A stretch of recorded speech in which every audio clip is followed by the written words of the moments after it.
백본들하고 인사합시다. 올해 한 해 함께 살아서 또 이렇게 만날 수 있어서 행복하고 감사했습니다. 한번 인사 한번 하십시오.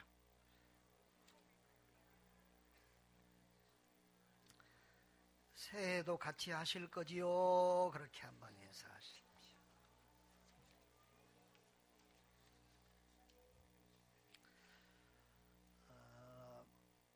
이제 한 해의 끝을 마지막을 접는 순간입니다. 이제 이 한 해가 30분도 채 남지 않았습니다. 한 해가 되면 마지막이 되면 또 이렇게 한 해를 돌아다 보게 되는데 올해 여러분의 한 해는 행복하셨습니까? 행복하셨어요? 대답이 어째 시원치 않습니다. 유럽을 제패했던 황제 나폴레옹은 이렇게 말했습니다. 내 생애에 행복한 날은 6일밖에 없었다. 며칠이요? 누가요? 근데 헬렌 켈러라는 분이 있습니다. 아시지요? 귀머거리입니다. 또 소경입니다. 벙어리입니다. 그런데 이 헬렌 켈러는 이렇게 말했어요. 내 인생에 행복하지 않는 날은 단 하루도 없었다. 여러분, 그 대단한 역사의 큰 인물 나폴레옹은 평생 행복한 날이 6일밖에 없었다고 그러고, 우리가 볼 때는 날마다 고통과 괴로움 속에 불편함 속에 살았을 헬렌 켈러는 자기 인생에 불행한 날이 없었다라고 말합니다. 다 행복했다는 거예요. 왜 그랬을까요? 왜 그랬을까요? 옆에 분한테 한번 물어봐요. 왜 그랬을까요? 뭐래요? 대답 안 해요? 그럼 나도 대답 안 해줄 거예요. 오늘 이 설교를 듣다 보면 그 답이 나올 것입니다. 자, 오늘 본문은 야고보서입니다. 짧은 성경인데요.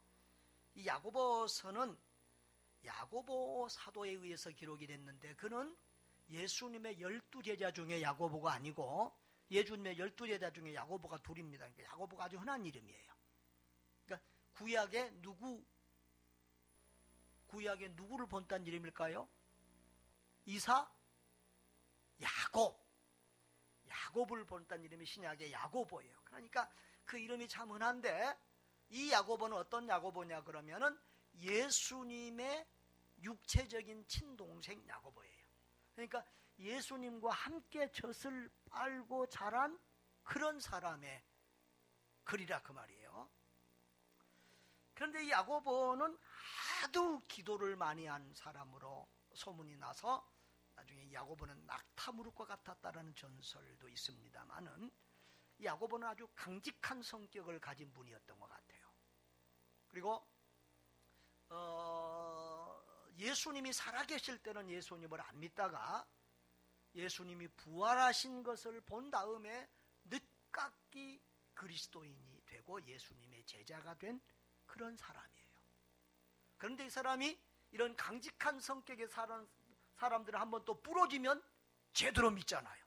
그래가지고 예루살렘 그 교회의 최고의 어떤 지도자의 자리에 오릅니다. 그래서 사도 바울도 갈라서에서 보면 기둥 같은 이렇게 야고보라고 그렇게 표현을 하기도 합니다. 자, 그런데 야고보서는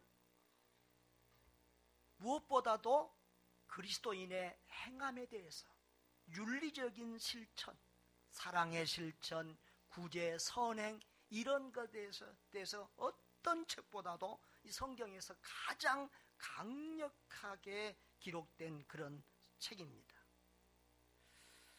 그래서 심지어는 이 기독교적인 윤리적인 실천, 사랑이나 구제, 선행을 하지 않는 사람은 무슨 믿음이다? 죽은 믿음이다. 가짜 믿음이다. 이렇게 말을 하기도 합니다. 그래서 이 야고보서는 전체 108절인데 그 중에서 54절이 명령형으로 되어 있는 아주 이렇게 강한 메시지입니다. 자, 오늘 우리는 12절에서 18절을 읽었는데 이 12절에 18절의 전체적인 내용을 한 문장으로 말하라면 이런 내용입니다. 우리가 시험을 받는 이유는 하나님 때문이 아니라 우리 자신의 욕심 때문이다. 하나님은 뭐만 주시는 분이다? 우리를 시험하지도 않고 좋은 것만 주시는 분이다.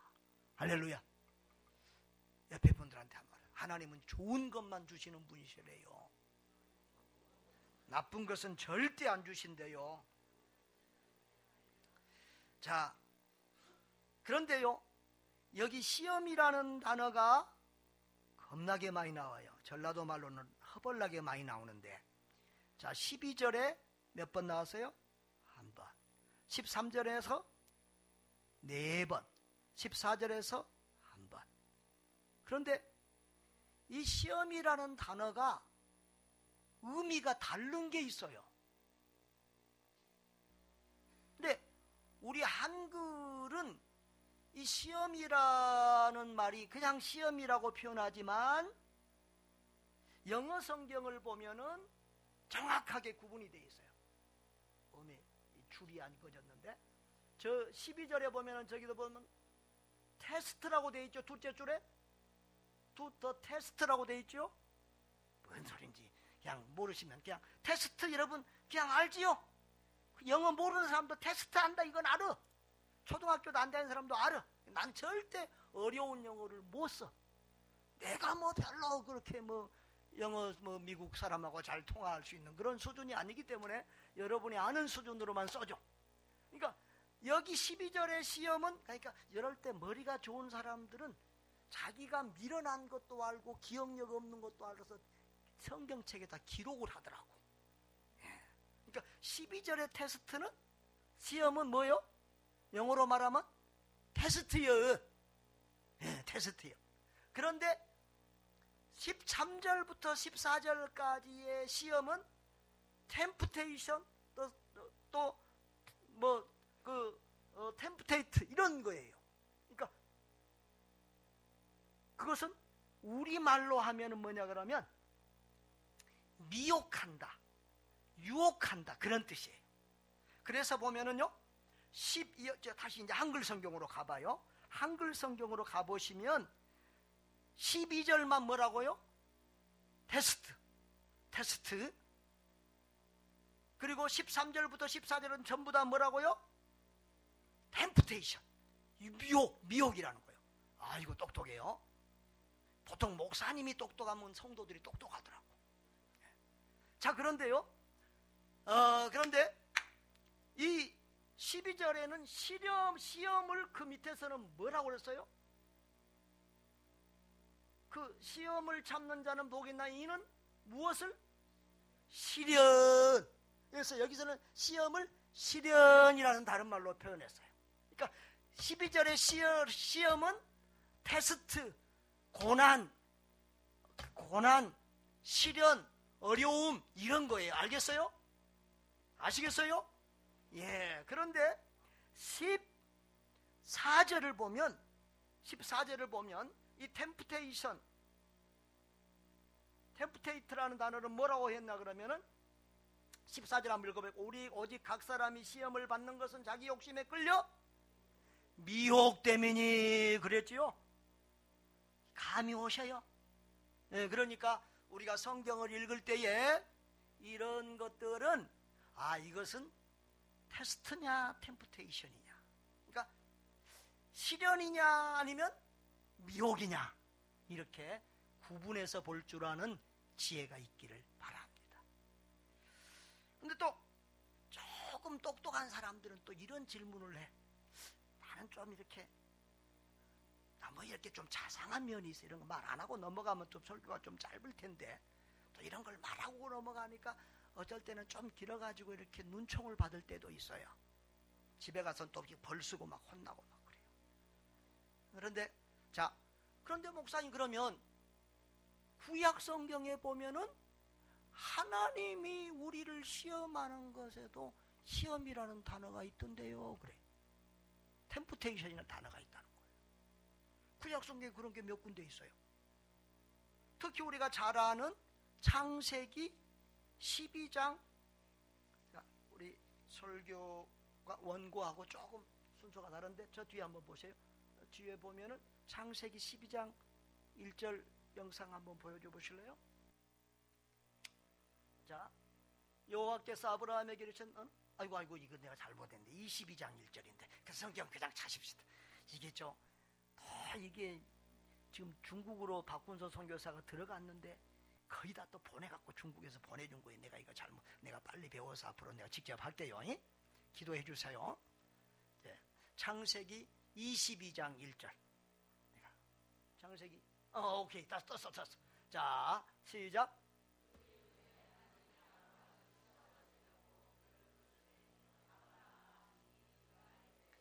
예, 여기 무슨 시험이죠? 하나님이 아브라함에게 독자 아들 이삭을 바치라는 시험이에요. 근데 이게 테스트가 아니고 템프테이트예요. 그러면 하나님이 아브라함을 미혹했다는 말입니까? 이렇게 생각할 수도 있는데요.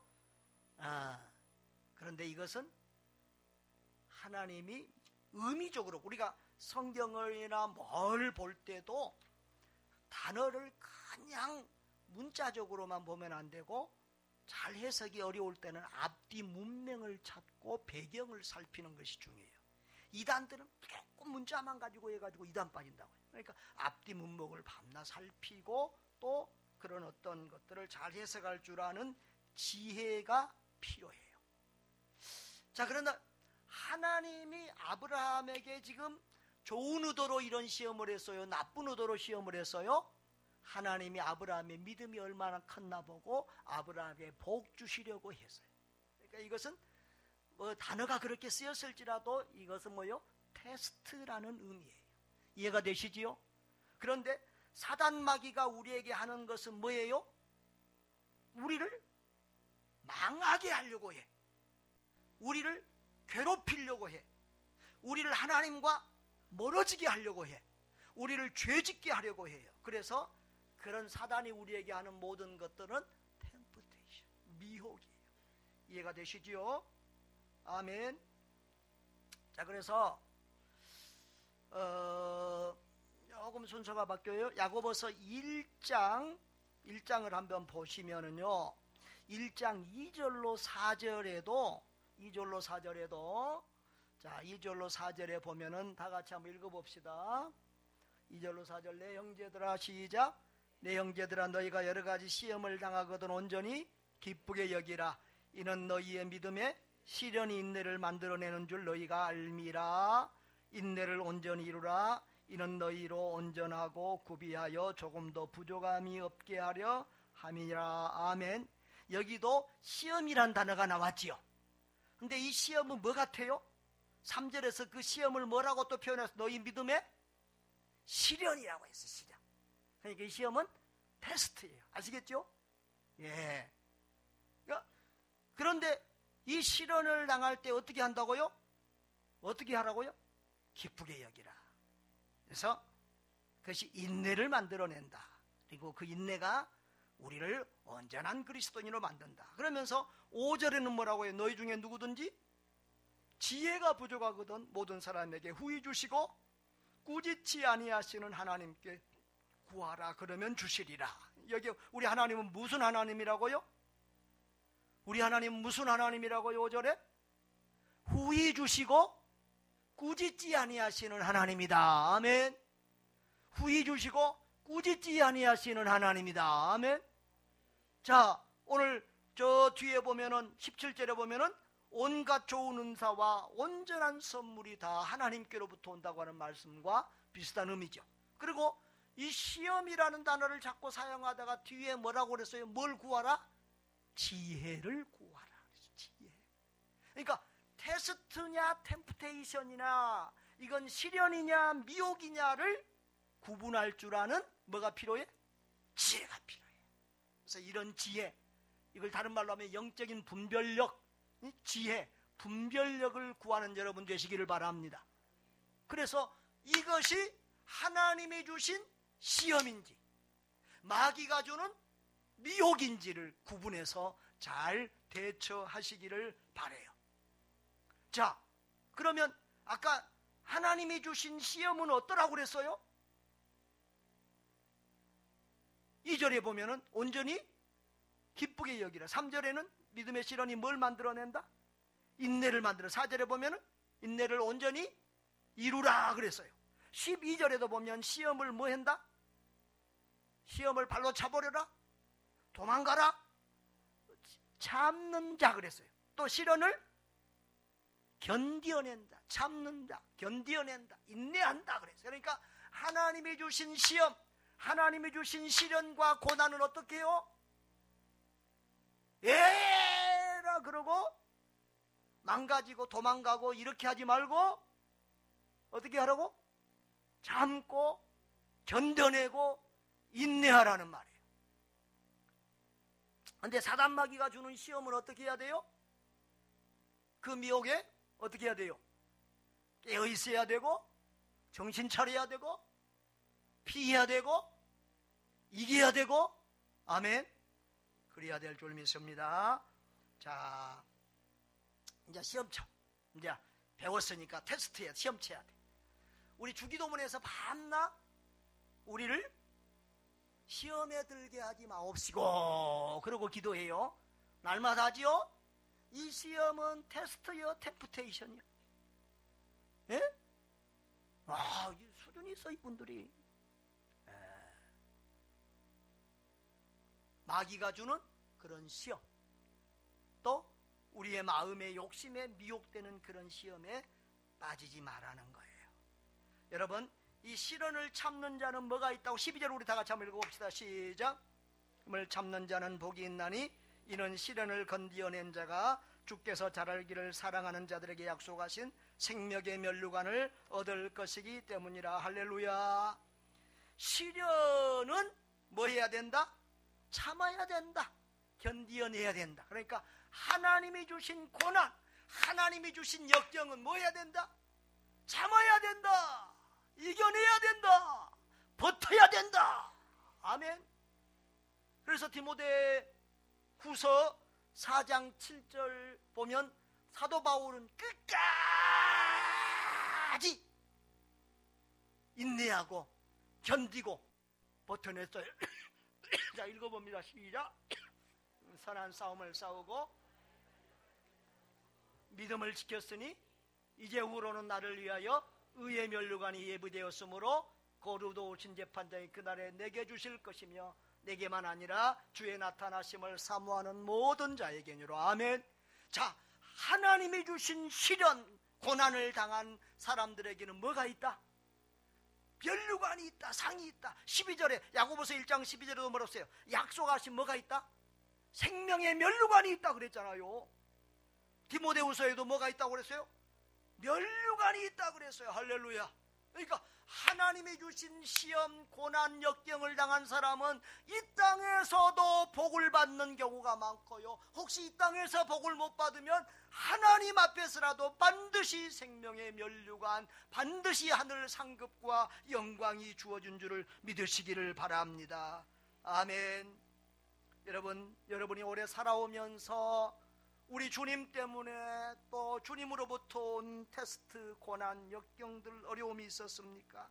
정당한 고난, 죄지어서 받는 고난이 아니라 정당한 고난이나 시련이 있었습니까? 그것은 우리 하나님이 축복으로 보상해 주신 줄 믿습니다. 여러분, 요셉이나 욥이나 다윗이나 다니엘이나 히브리서 11장에 나오는 믿음의 영웅들을 보십시오. 한 사람도 고난 없는 영웅은 없습니다. 요셉도 보십시오. 요셉도 보시면 뭐라고 그랬어요? 요셉이 어땠어요? 억울하게 종으로 팔려갔어요. 억울하게 종으로 팔려갔어요. 그런데 요셉이 억울해서 너무 분해서 망가졌어요? 아니면은 믿음으로 인내했어요? 믿음으로 인내했어요. 불평하지 않았어요. 하나님의 뜻이 무엇인지는 잘 못 알겠지만 불평하지 않고 원망하지 않고 주님 붙들고 인내했어요. 그랬더니 하나님이 어떻게 했어요? 보디발을 집에 종대학을 거쳐서 그 다음에 감옥 대학원을 거쳐서 그 다음에는 뭘 시켜줬다고요? 총리를 시켜주고 하나님의 구속사에 귀하게 쓰임받는 존귀한 사람이 되게 했잖아요. 할렐루야. 우리도 하나님이 주신 시험과 고난은 견뎌내야 되고 이겨내야 되고 버텨내야 될 줄 믿습니다. 그러면 반드시 그 후에는 생명의 면류관이 있고 또 복이 있는 줄 믿습니다. 자, 그 다음에 그러니까 이제 우리가 분별력, 아까 지혜가 필요하다고 그랬잖아요. 자, 우리가 하나님이 주신 시험, 시련에는 뭐 해야 된다고 그래서요? 하나님이 주신 시험과 시험은 뭐 해야 된다? 인내해야 된다. 그 다음에 미혹에는 뭐 해야 된다? 사탄이 주는 미혹에는 속지 말아야 되고, 요셉처럼 보디발의 아내가 자꾸 잉크하니까 피하든지, 죄에 대해서는 피하든지 대적해야 된다. 아멘. 네. 그래서 우리가 죄지어서 온 고난에 대해서는 회개하고 돌이켜야 되지만, 죄짓지 않았는데 오는 고난에 대해서는 억울해하지 마시고 기뻐하고 즐거워하시기를 바랍니다. 2절의 내 형제들아, 너희가 여러가지 시험을 당하거든 온전히 뭐하게 여기라? 기쁘게 여기라. 이것은 뭐 받을 일이다? 상 받을 일이다. 복 받을 일이다. 합력해서 선을 이루고 우리 복 받게 하려고 주신 고난이다. 아멘. 그래서 여러분, 이렇게 내가 죄짓지 않았는데 오는 고난은 그것은 축복에, 그 뒤에는 축복이 지금 따라오는 거예요. 그러니까 절대 힘들어하지 마시고 어려워하지 마시고 기뻐하고 즐거워하며 인내하시기를 바랍니다. 우리 김남규 집사님이 지금 아파서 고생하시다 병원에 가서 지금 치료받고 있는데, 우리 민영이가 또 엄마하고 이렇게 교대로, 또 우리 민정이도 수고하지만 민정이는 또 우리 지금 저 임산부거든요. 또 민영이가 고생을 하는데 제가 오늘 아침에 카톡을 했어요. 민영아, 내가 참 고생이 많다. 그런데 하나님은 효자 효녀에게는 반드시 상을 주신다. 지금까지도 잘했는데 끝까지 인내하면서 잘해라 그랬어요. 여러분, 민영이가 되어줘서 아빠 아픈 거 아니잖아요. 그렇지요? 이런 것은 뭐예요? 템프테이션이 아니라 테스트. 인내하고 잘하면 그 뒤에 하나님이 은혜와 복이 있는 줄 믿습니다. 하나님이 요셉의 고난을 복으로 바꿔주신 것처럼 우리가 그런 시련과 어려움을 당할 때 하나님이 믿음으로 살고 믿음으로 인내하는 자에게 복에 복을 더하여 주실 줄 믿습니다. 아멘. 그 다음에 여러분, 사람이 미혹을 받는 것은 자기 욕심에 끌려 미혹된다. 그렇게 오늘 성경이 말하고 있습니다. 자, 14절부터 15절까지 한번 볼까요? 14절부터 한번 봅시다. 시작. 오직 각 사람이 시험을 받는 것은 자기 욕심에 끌려 미혹됨이니 그랬어요. 여러분, 우리가 마귀에게 시험을 당하는, 마귀는요 시험하는 자예요. 시험하는 자. 그래서 성경에 보면 마귀를 시험하는 자, 미혹하는 자라고 그랬어요. 마태복음 4장에 보면은 예수님이 40일 동안 기도하는데 예수님에게까지 달려들어서 미혹을 할 정도면 우리한테야 얼마나 더 하겠습니까? 그런데 예수님은 왜 시험에 넘어지지 않습니까? 마귀의 술책을 알고 거기에 다 분별력이 있으시고 욕심이 없으시니까 시험을 이기는 거예요. 근데 왜 우리가 마귀의 미혹에 넘어질까요? 뭐 때문에? 사람이 시험을 받는 것은 뭐 때문에? 자기 욕심에 끌려 미혹을 받아요. 그러니까 마귀의 미혹과 우리 욕심이 만나는 자리, 그 자리가 죄 짓는 자리고 넘어지는 자리예요. 창세기 3장에 보면은 사단 마귀가 하와에게 달려와서 미혹을 합니다. 하와야, 하나님이 너 이거 선악과 이거 절대 먹지 말라고, 동산 나무 안에 있는 거 먹지 말라고 그러니까 아니야, 다 먹으라고 했는데 딱 한 가지만 먹지도 말고 만지지도 말래. 야, 그거 하나님이 그거 먹으면 하나님처럼 되니까 못 먹게 한 거야. 그거 먹으면 얼마나 좋은데. 이렇게 미혹하니까 아담과 하와가 그걸 먹었어요. 먹으면 어떻게 될 줄 알고?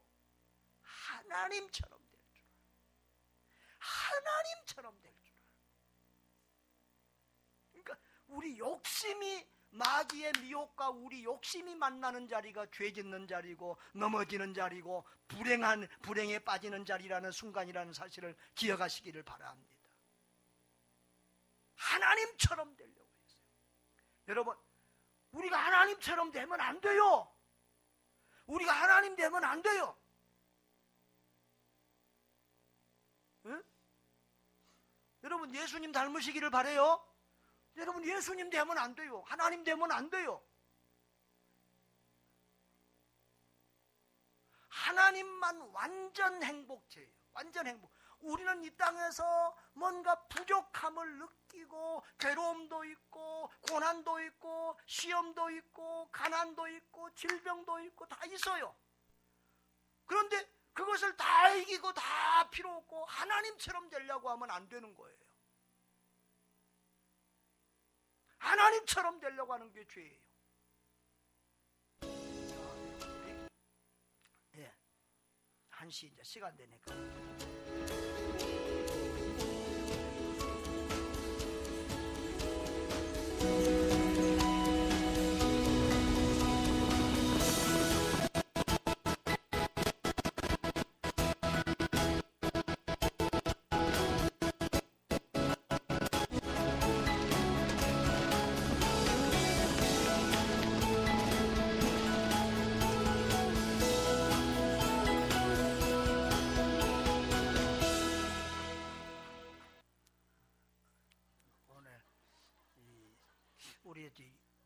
저 보내온 데가 안 좋은 건지 우리가 지금 영상이 너무 오래돼서 지금 상태가 안 좋은 건지 조금 오래 상태가 안 좋아서 좀 그렇습니다만 아무튼 새해입니다. 우리 옆에 분들에게 우리 오늘 영어 많이 배웠으니까 우리 혀가 꼬부러져 가지고 지난 또 주일오후에 어제 주일오후에도 영어 많이 들었잖아요. 그러니까 우리가 지금 막 입이 다 영어가 막 돌아. 그러니까 옆에 분들한테 해피 뉴 이어 한번 하세요.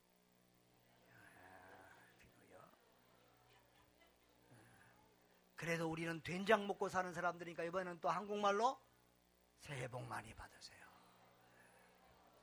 새해 더욱 행복하세요. 건강하세요. 예, 아멘.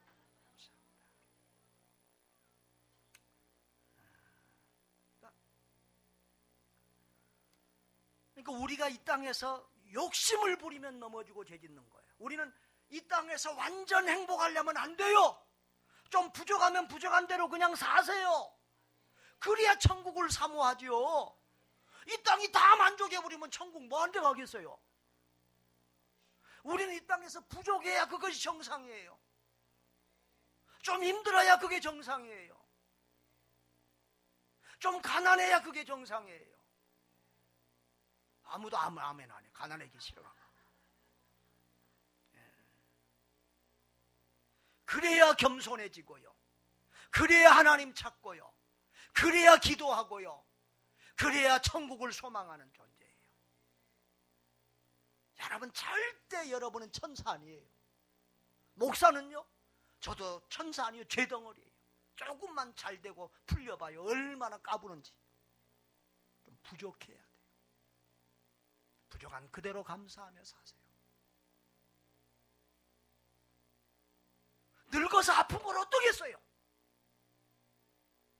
제가 기도 능력이 있어서 막 다 팍팍 꽂혀주면 좋겠는데 그러지도 못해서 늘 안타까운데 어떨 때는 밤낮 어르신들 노인들 건강 위해서 기도하다가 늙어서 아픈 것을 이럴 때가 좀 내가 시험이 올 때가 있어요. 하나님도 참 늙어서 지금 100년 가까이 70년 80년 또 써가지고 지금 이렇게 좀 안 좋은 것을 밤낮 이렇게 막 뭐 하면 아이고 하나님 참 그 기도 들을 때 좀 거시기 하겠다, 좀 그런 생각도 하면서 좀 기도하면서도 좀 막 죄송해요. 기계 보세요. 쇳덩어리도 70년 80년 쓰면 다 달아져서 없어지는데 이만큼 썼으면 그러니까 우리가 좀 아파도 그냥 감사하자 그 말이에요 지금. 예. 이만큼 잘 70년 80년 사용하게 해주신 것도 감사합니다. 예. 어떤 90세 넘은 할아버지가 있었는데 할머니가 아침에 일어나니까 딥다 욕을 하더랍니다. 다른 영감들은 다 산에서 자는데 너는 왜 집에서 일어났냐고. 뭔 말인지 모르는가 봐. 그러니까 조금 아프고 한 것도 좀 감사하시기를 바라요.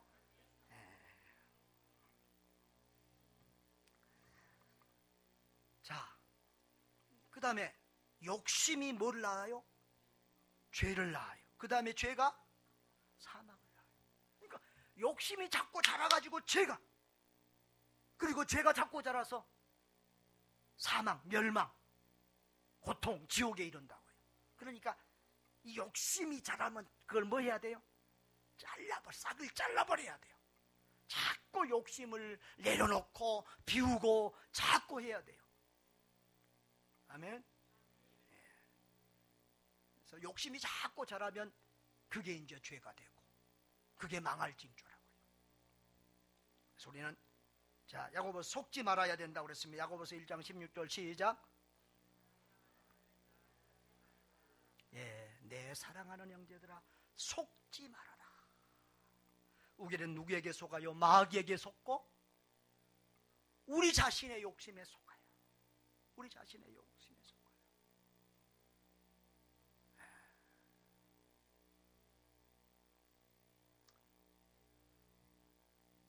속지 않기를 바랍니다.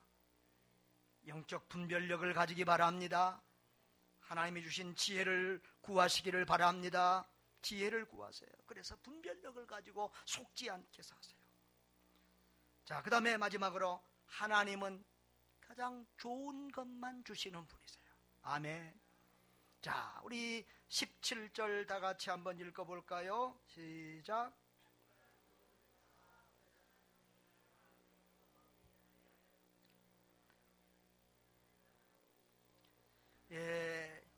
이게 온갖 좋은 은사는 뭐 재능, 탤런트라는 말도 있지만 이것도 뭐 선물이라는 말, 그런 의미예요. 하여튼 온갖 좋은 것들은 다 좋은 은사, 뭐 선물, 이거 다 강조하기 위해서요.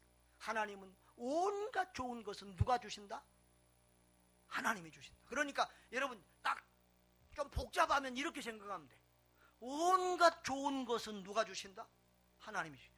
온갖 나쁜 건 누가 준다? 마귀가 준다. 이렇게 생각하시면 돼요. 그래서 여러분, 그래서 13절에는 뭐라고 그랬어요? 사람이 시험을 받을 때에 내가 하나님께 시험을 받는다 하지 말아라. 하나님은 악에게 시험 받지도 아니하고 지 아무도 시험하지 아니한다. 하나님은 시험 받지도 않고 우리를 시험하지도 않아요. 그런데 저도 옛날에 이 칼빈주의는 하나님 절대 주권해갖고 하나님이 막 다 하신다고 그것만 세게 배우다 보니까 어떨 때는 내가 죄 짓고도 하나님이 뭐라고 시켜 죄 지었지 이런다고요. 어설프게 믿으면, 어설프게 알면 오히려 그것이 해가 돼. 여러분, 하나님은 죄 짓게 하시는 분이 아니십니다. 히브리서에 보면 너희가 피 흘리기까지 죄와 더불어 싸우라 그랬어요. 하나님은 우리가 거룩한 삶을 살기를 원하시는 하나님이신 줄 믿으시기를 바랍니다. 온갖 좋은 은사와 선물이 하나님께로부터 내려온다. 그리고 뭐라고 그랬어요? 17절 후반부에 보면은 그는 변함도 없고 회전하는 그림자도 없다. 이 말은 쉽게 말하면 우리 하나님은 변함없이 신실하신 분이라. 지금 우리 하나님이 늙어가지고 힘이 없어서 우리 못 도와주고 막 그런 게 아니라 그 말이에요. 우리 하나님이 막 이랬다 저랬다, 옛날에는 착했는데 지금은 막 우리가 하도 말을 안 들으니까 막 악해졌다. 막 그거 아니세요. 우리 하나님은 언제든지 신실하신 우리 하나님인 줄 믿으시기를 바랍니다. 변함없으신 하나님, 신실하신 하나님. 할렐루야. 나는 신실하신 하나님 찬양할 때마다 얼마나 좋은지 몰라요. 신실이라는 단어가 얼마나 좋은지 몰라요. 그래가지고 딸 낳으면 막 은실이 신실이 막 이래 하려고 그랬잖아요.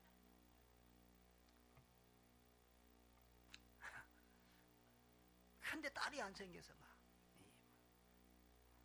꿈이 되고 말았습니다. 아무튼 신실하신 하나님, 참 좋으신 하나님. 여러분, 복이 뭐요? 하나님이 복이세요. 그래서 성경은 하나님을 가까이 함이 복이다. 하나님과 멀어지는 것이 벌이요 형벌이고 불행이요 저주다라고 말씀합니다. 여러분, 하나님을 가까이 함이 복이시기를 복인 줄 아시기를 바랍니다. 그래서 하나님을 가까이 하고 하나님을 누리시기 바래요. 마지막으로 우리가 그 하나님은, 자 18절 우리 한번 보실까요? 그가 그 피조물 중에 우리로 한 첫 열매가 되게 하시려고 자기의 뜻을 찾아 진리의 말씀으로 우리를 낳으셨다. 뭘로 우리를 낳았다고요? 진리의 말씀으로 우리를 낳았다는 거예요. 베드로 전서 1장 23절에 뭐라고 그랬어요? 너희가, 베드로 전서 1장 23절 그 다음 번, 자 시작.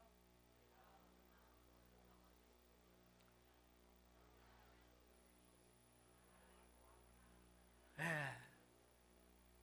하나님의 말씀으로 우리가 거듭났다는 거예요. 네? 하나님의 말씀으로, 진리의 말씀으로 우리를 낳았습니다. 할렐루야. 여러분, 우리가 이 지상에서 받을 수 있는 최고의 선물은 예수 그리스도입니다.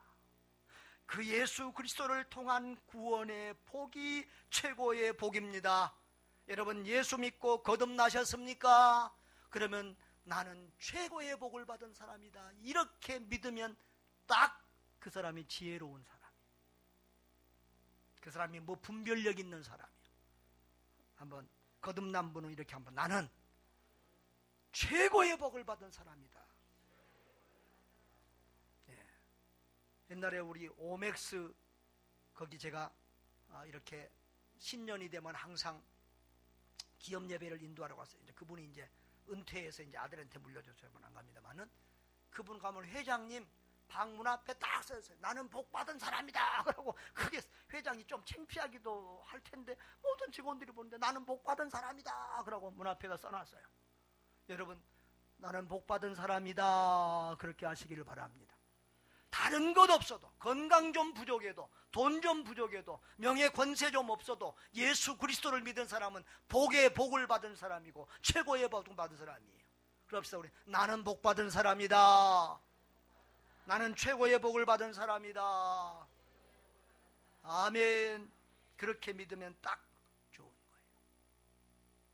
사랑하는 여러분, 이제 처음 질문으로 돌아갑니다. 나폴레옹은 유럽을 제패한 황제였지만 뭐라고요? 내 생에 행복한 날은 6일밖에 없었다. 그런데 헬렌 켈레는 소경이고 벙어리고 귀머거리였는데, 여러분, 저는 어쩔 때는 그런 생각 봐요. 뭐가 제일, 어떤 장애가 제일 힘들까 이런 생각을 해보면서 제일 힘든 장애, 여러분은 뭐라고 생각하세요? 생각 안 해봤어요? 나는 소경일 것 같더라고. 소경. 근데 소경도 힘든데 뭣도 못해? 말도 못해. 또 뭣도 못해? 듣지도 못해. 지옥이지요. 그런데 그분은 불행한 날이 없었어요. 여러분, 우리가 부른 찬송가 중에서 그분이 지은 찬송가가 얼마나 많은지 몰라요. 그분은 날마다 천국을 누리며 살았어요. 할렐루야. 그러니까 안 보여. 아마 그랬던 것 같아. 안 보이니까 꼴 보기 싫은 인생들 안 보여. 죄 짓고 나쁜 짓 한 것들 안 보여. 꿈속에서 날마다 천국을 그리고 예수님과 살아. 또 오늘 이 말 듣고 내일부터 우리 교회에 또 소경이 많이 나타나면 그것도 또. 아무튼 여러분, 그렇게 행복하게 살았다는 거 아니겠습니까? 여러분, 그 이유가 뭘까요? 왜 나폴레옹은 불행했을까요? 왜 헬런 켈러는 불행했을까요? 행복했을까요?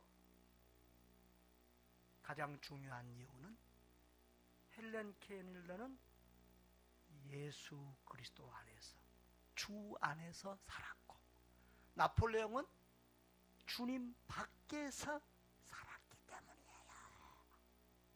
아멘. 여러분, 주님 안에서 산 결과, 헬렌 켈러는 주님 안에서 산 결과 어떤 삶을 살까요? 주고 베풀고 섬기는 삶을 살았어요. 나폴레옹은 주님 밖에서 산 결과 보통 사람들처럼 굴림하고 질밟고 빼앗는 삶을 살았어요. 지금 무슨 말인지 이해가 되셔요?